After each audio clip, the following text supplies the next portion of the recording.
Kita ini berpolitik di Indonesia. Ya, kita memiliki undang-undang dasar yang itu sudah memberikan identitas yang sangat jelas. Kenapa kita harus merancukan ini? Ya, bahasa Negara Kesatuan Republik Indonesia berdasarkan pada ketuhanan yang Maha Esa. Apakah itu bukan identitas? Setiap orang bebas ya menjalankan perintah agamanya ya menurut keyakinan dan kepercayaan masing-masing. Apakah itu bukan identitas? Kenapa? Pada saat kita mengatakan Negara Kesatuan Republik Indonesia berdasarkan pada ketuhanan, itu kan identitas Indonesia itu negara yang berketuhanan. Nah, jadi isu politik Indonesia itu lebih kepada stigmati politik, bukan diskursus, bukan perdebatan ilmiah. Ini barangkali secara laten, ini maksudnya politik identitas ini itu diarahkan kepada stigma politik. Sebenarnya yang mau dibidik itu kan partai-partai Islam.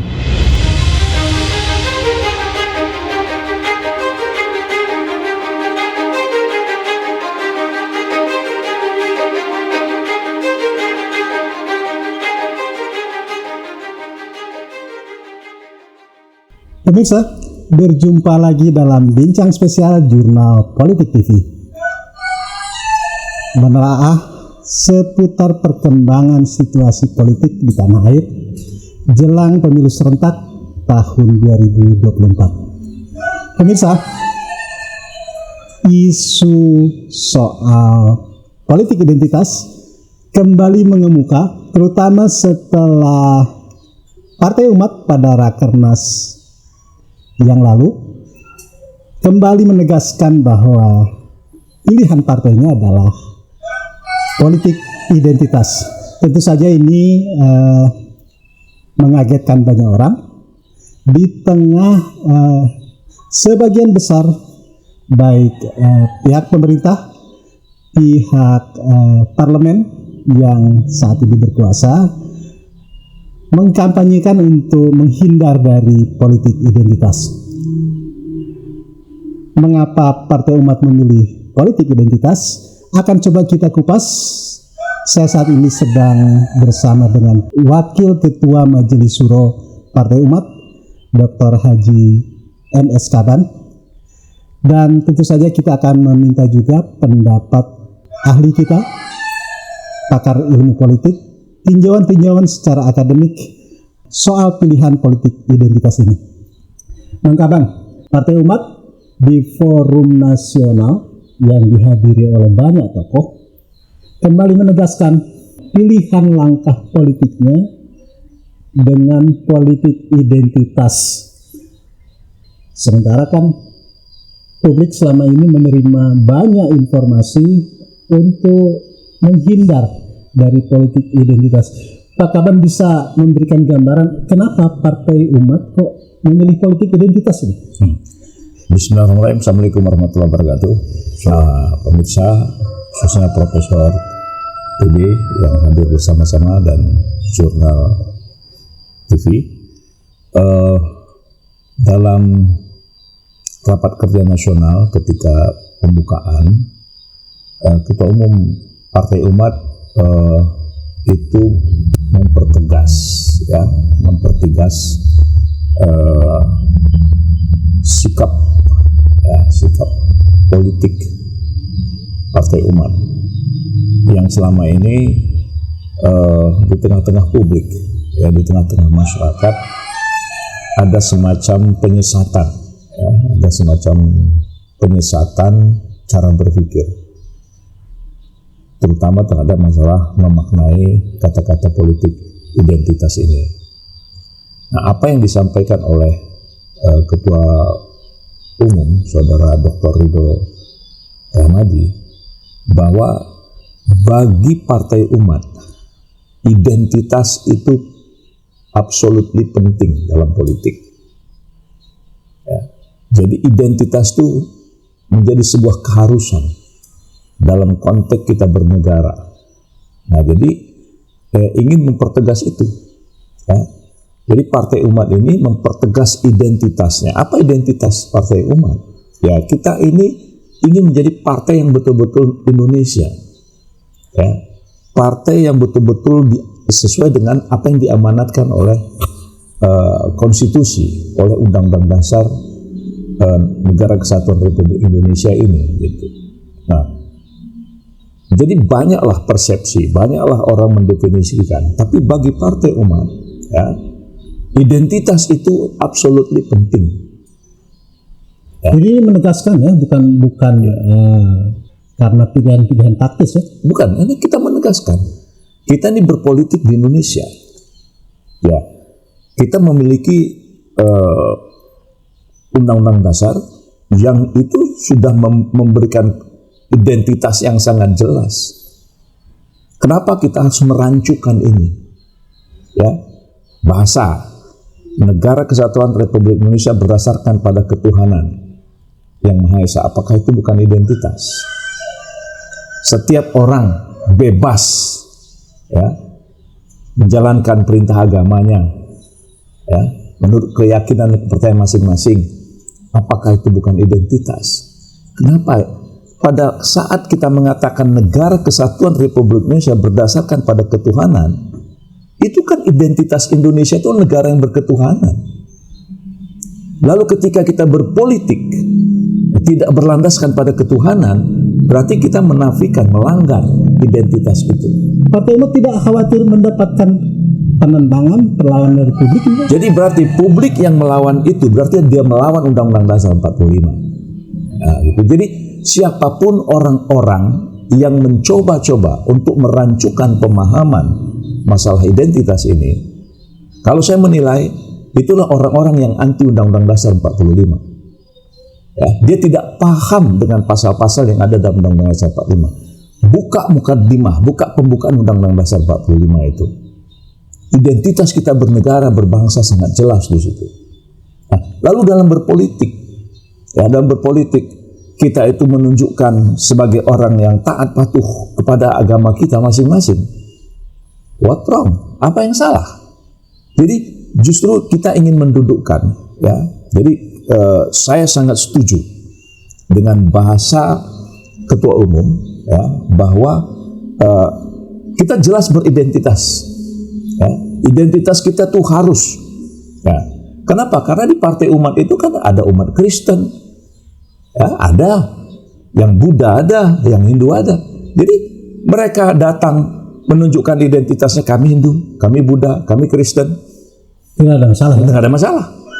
Nah, tapi mereka juga tahu bahwa Partai Umat ini dengan spirit rahmatan lil alaminnya, dengan semangat baldatun thayyibatun warabun ghafurnya, orang juga tahu bahwa ini nilai-nilai Islam, spirit Islam, ya, yang menjadi identitas kita berpartai ini, gitu. Jadi di mana salahnya?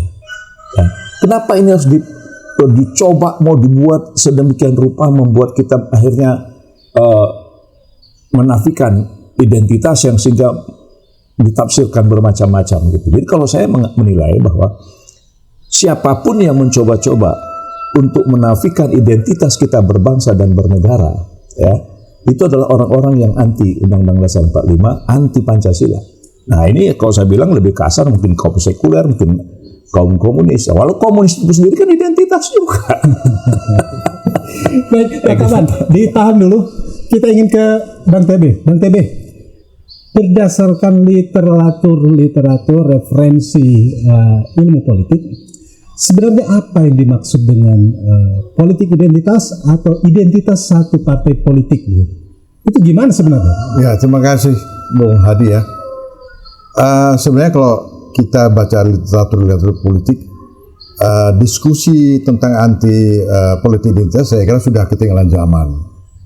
Yang pertama, mungkin kita literasinya itu sangat terbatas. Kemudian yang kedua, kalau kita bicara konteks historis Indonesia, mencapai apa yang dinamakan dengan nation state, NKRI itu di dalamnya penuh sejarah, ya, bagaimana kompromi antara identitas dengan kesetiaan pada nasionalisme. Nah, ini kan cara pandang lama, itu kan memang ada paham modernisme politik modernization ya, political modernization itu kan menganggap faktor identitas, agama, etnis itu sebagai sumber ancaman integrasi nasional. Itu ada benarnya. Tetapi dalam konteks tertentu itu juga bisa dibantah. Itu para ahli juga sudah membantah gitu loh. Nah, oleh karena itu juga dalam konteks demokrasi. Demokrasi itu tidak tunggal. Nah, oleh karena itu bahkan beberapa ilmuwan Indonesia seperti Pak Van Gavel sendiri bagaimana mempertemukan antara identitas ya, apakah etnik, agama ke dalam satu loyalitas nasional, integrasi nasional. Nah, dia mengatakan yang cocok mendekati dengan historis dan kultur bangsa Indonesia ini adalah apa yang dinamakan dengan demokrasi konstitusional. Demokrasi konstitusional itu ada jalan tengah, ya, tetap mengakui ya keragaman, ya, entah etnik, entah agama dan lain-lain itu ke dalam sistem demokrasi modern. Dan itu sebenarnya tidak ada masalah ya. Banyak beberapa negara kita lihat, contoh saja ya, saya tidak mengambil contoh dunia ketiga. Jerman itu negara demokrasi yang paling maju. Tetapi di sana identitas ya hadirnya Partai Kristen di dalam demokrasi Jerman itu diakui dan tidak ada persoalan. Ya. Nah, apa ciri-ciri demokrasi konstitusional ini adalah pengakuan terhadap keragaman, dan itu juga masuk dalam Bhinneka Tunggal Ika, konsep kita itu, juga masuk dalam pluralisme. Itu kan mengakui, ada pengakuan terhadap kelompok-kelompok, include di situ adalah identitas politiknya, tetapi ada syaratnya. Apa syaratnya? Loyalitas yang bersifat identitas itu tidak boleh melampaui konsensus nasional. Sudah, sampai di sini model demokrasi Pancasila itu sangat dekat. Musyawarah mufakat itu menggambarkan situ ada keragaman, lalu ada musyawarah mufakat gitu. Itu dalam bentuk apa nilai-nilai ya sistem yang sudah dirumuskan oleh founding fathers. Kemudian juga kita lihat penghapusan kewajiban melaksanakan syariat Islam itu adalah satu model demokrasi konstitusional. Artinya umat Islam itu bisa ya mengedepankan kepentingan nasional sehingga menghapuskan 7 kata. Tetapi kan Bung Karno mengatakan 7 kata itu substansinya itu ada di sila pertama. Itu artinya juga pengakuan terhadap identitas. Tadi yang panjang lebar sudah dikemukakan oleh Pak Kaban. Nah, jadi isu politik ini itu lebih kepada stigmati politik, bukan diskursus, bukan perdebatan ilmiah. Ini barangkali secara laten, ini maksudnya politik identitas ini itu diarahkan kepada stigma politik.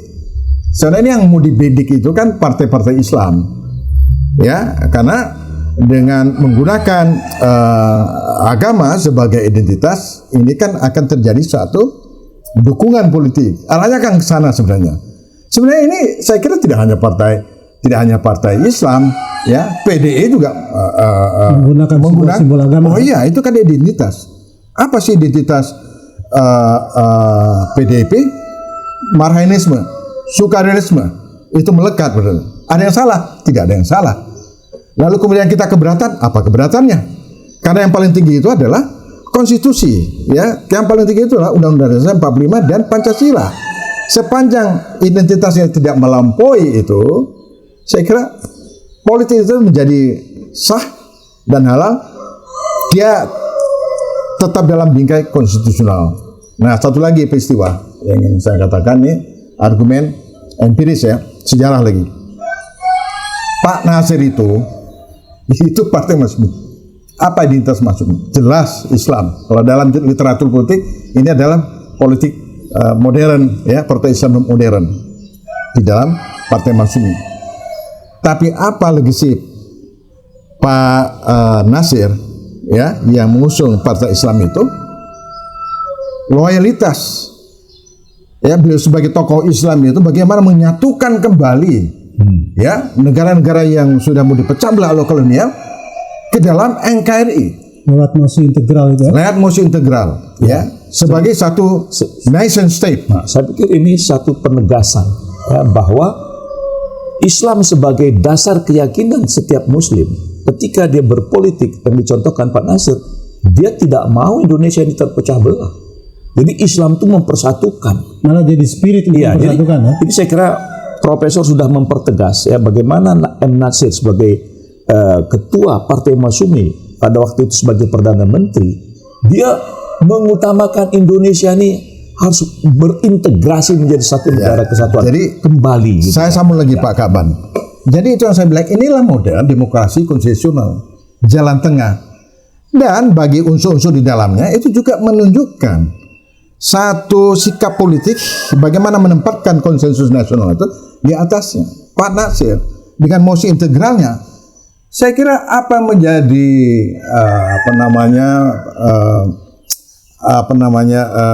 isu politik identitas yang diarahkan kepada umat Islam, saya kira ini adalah historis. Ini nggak ngerti sejarah. Yang kedua, literasinya rendah, ya, mempertentangkan yang tidak perlu, dan itu tidak produktif, dan itu berbahaya. Karena apa? Karena menyulut ya konflik atau kecurigaan pada kelompok tertentu. Ini sangat spesifik.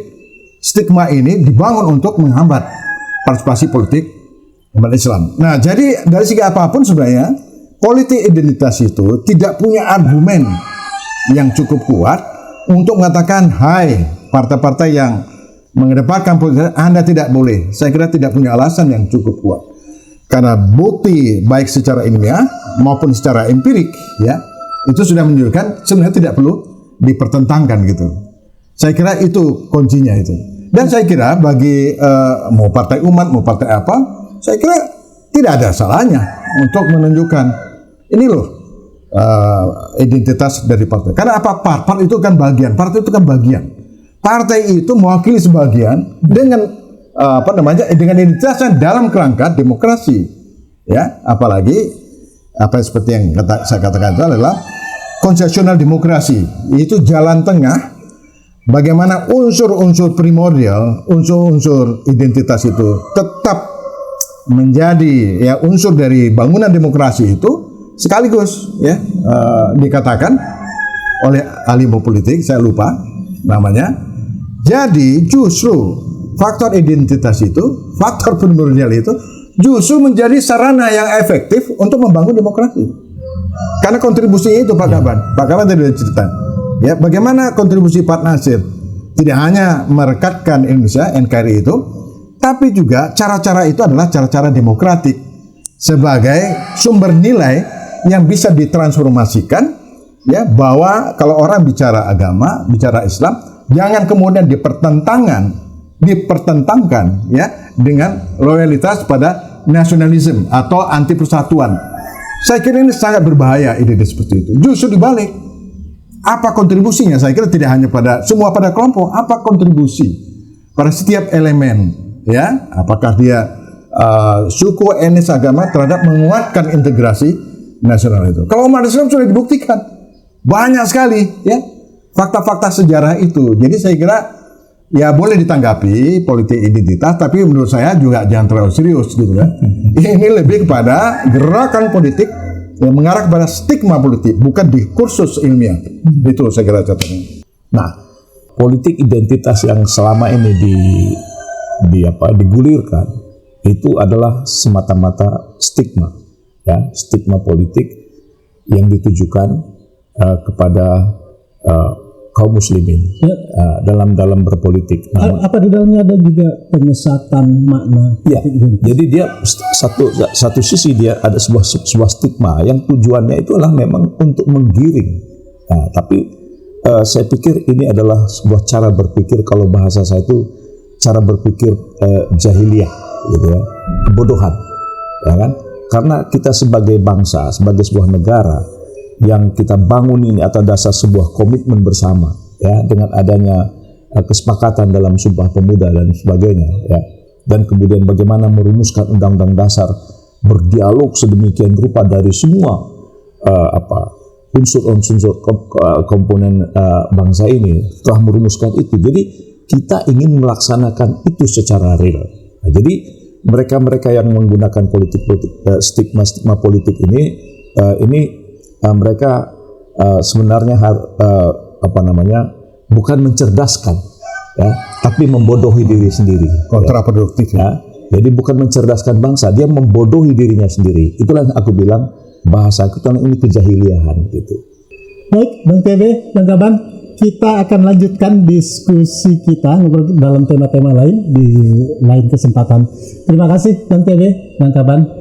Pemirsa, nantikan bincang-bincang menarik lainnya seputar perkembangan politik di tanah air, terutama menjelang pemilu serentak 2024 hanya di Jurnal Politik TV.